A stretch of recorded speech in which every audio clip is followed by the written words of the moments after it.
Hi, hello, I'm John Blake. I'm here today to tell you about the IELTS listening test. I want to talk about 5 different aspects.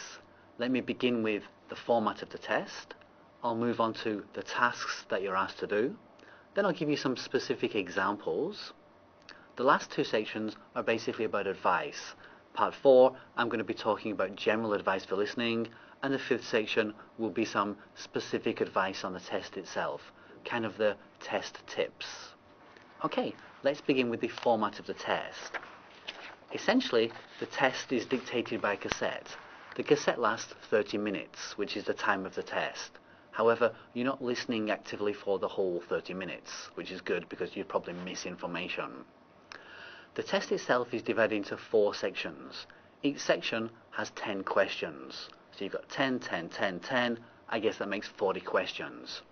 Apparently, as far as we know, each question is worth 1 mark, so that will give a total of 40 marks. There is no one section which is more important than the other sections. So basically, you have to do well in each section rather than focusing on one target section. You're given time within the 30 minutes to do other tasks. For example, reading the questions. Time is built in for you to do that. Then of course you do the listening.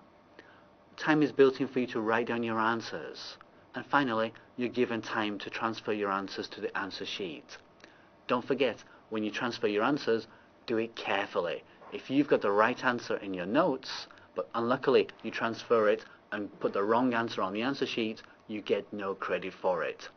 You could be lucky. I guess you could have the wrong answer in your notes and somehow transfer and get the right answer on the answer sheet. But I don't think it's going to happen. Take care, transfer your answers correctly. Okay, let's move on to the tasks themselves. Here I need to tell you 3 different things. The first is the kind of task that you get. Basically, IELTS is rather boring in some ways. They ask you very similar things. They'll give you multiple choice questions. Choose either answer A, B, C or D.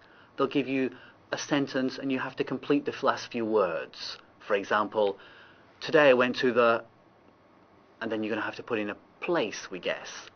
They'll give you a table, but it's not complete, so you have to finish the table. Or a chart, and you have to put some remaining touches on the chart. It could be a plan of a room, and you have to label the items within the room. You could be given a sets of words, and you have to classify them according to what people say. Or it could be a matching exercise. You won't get all of these tasks, but you're likely to get some of the tasks. Okay, the second part is the actual content of each section. As I said before, we have 4 sections. The first section is basically an informal conversation. The second section is one person talking about a non-academic subject. The third section becomes more academic. You'll have up to 4 people chatting about a topic which could be either academic or at least course related. The fourth section is a lecture, a university style lecture. So if you're a university student and you've listened to the lectures in English and understood them, that should be good for you. Okay, how about the questions that you're asked? The first part, it tends to be you're asked to fill in information. It could be you have the room plan and you want to fill in words on the room plan. It could be completing a table.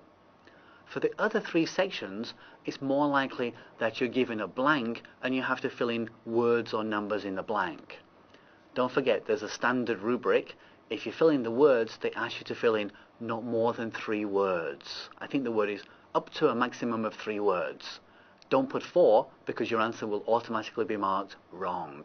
1 word's great, 2 words great, 3's okay, 4 you're wrong, 5 you're wrong, 6 don't even think about it. If, however, the answer is a number, you can simply fill in the complete number. If it's a number, don't write 1,200, simply write 1, 1. Oh, that's not right. Simply write 1200. Okay. Okay, in this part, let me give you some examples of questions that you may be asked. Of course, these aren't taken from IELTS papers, because they won't give them to us. We just created these examples. Have a look at the first one. The first one says, in the mornings, the student teachers will...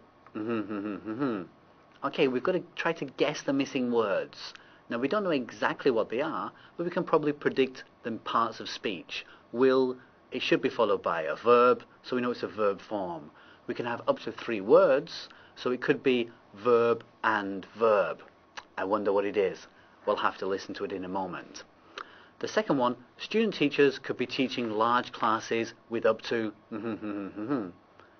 Again here, we've got a missing word or words, but we don't know what it is.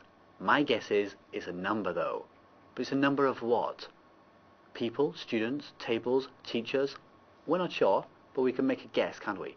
I guess that it's going to be students. Okay, how about the third one? Discussion groups are quite difficult to arrange in Vietnamese classes, but not something. What kind of word is it? I don't think it's a noun nor a verb. It says quite difficult, but not something. Difficult is an adjective, so here I guess we're looking for an adjective, but we're not sure which one. Okay, let's try it. To make it quick, I'll be the cassette, so you try and listen out for the answers. In the afternoons, in the evenings, in the mornings, the student teachers will teach and observe. Student teachers could be teaching large classes with up to 70 students. Discussion groups are quite difficult to arrange in Vietnamese classes, but are not impossible for. You probably missed many of the words because they were but did you get the main purpose? Did you get the key words? Let me give you an example of another task. Here we have 3 items which are discussed in the talk. You have to tick 3 items. Read through the list and let's check which ones are more likely. A. Teaching schedule for student teachers. B. Safety issues for student teachers on the field trip. C. Accommodation. D. How the field trip fits into the teaching degree. E. Vietnamese students' level of proficiency in English. F. How the work requirements for the field trip compare with the work requirements for student teachers who remain in Australia. G. Quality of English language teaching in Vietnamese universities. H. Textbooks commonly used in Vietnamese English classes. All of them seem possible, so we're going to have to listen carefully to get the correct answer. Okay, let's see if we can do it. Let me be the cassette and see if you can do it. Good morning everyone, welcome to the second year of your teaching degree. My name is Simon Taylor and I'm a second year lecturer in the education faculty.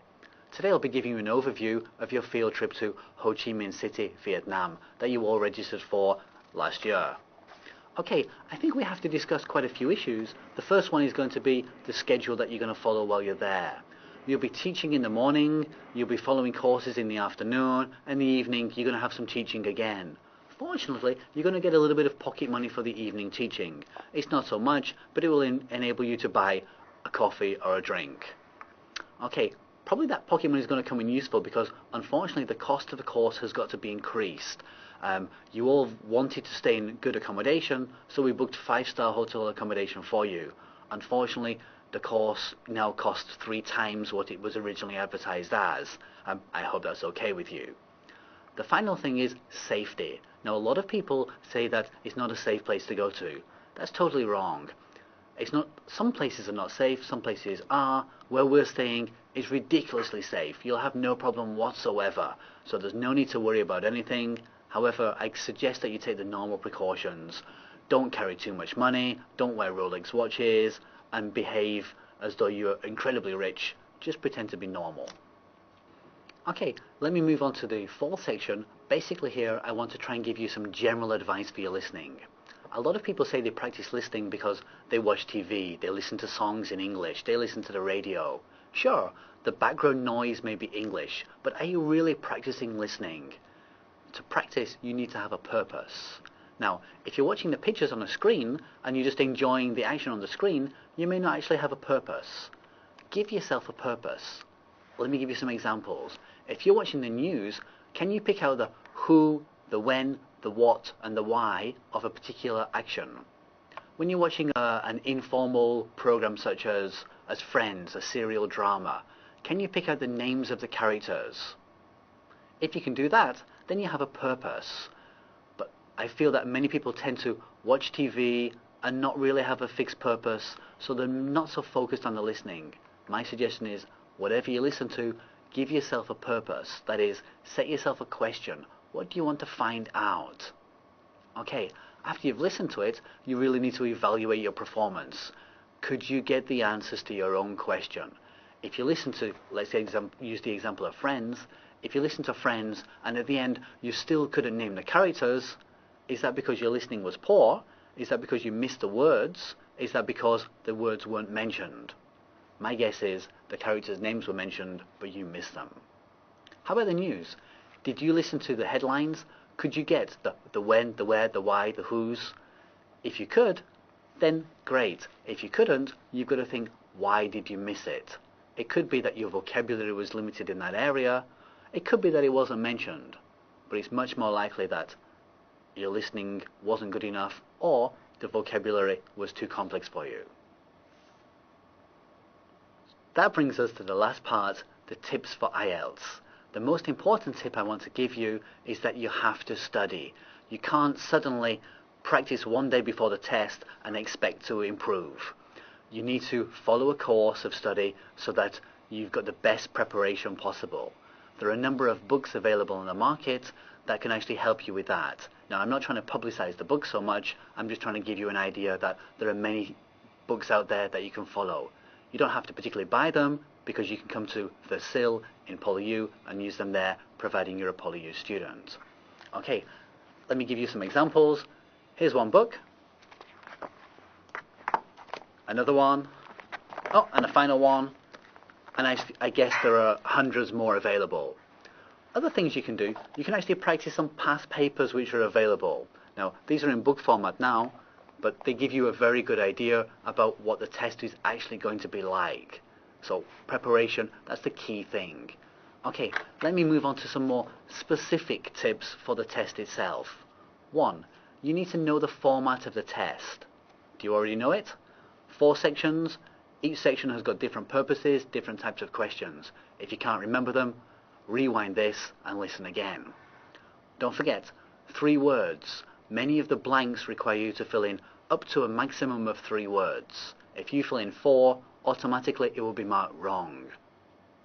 Next one, read the instruction carefully. It's easy for me to say that, but it's actually very difficult for people to do.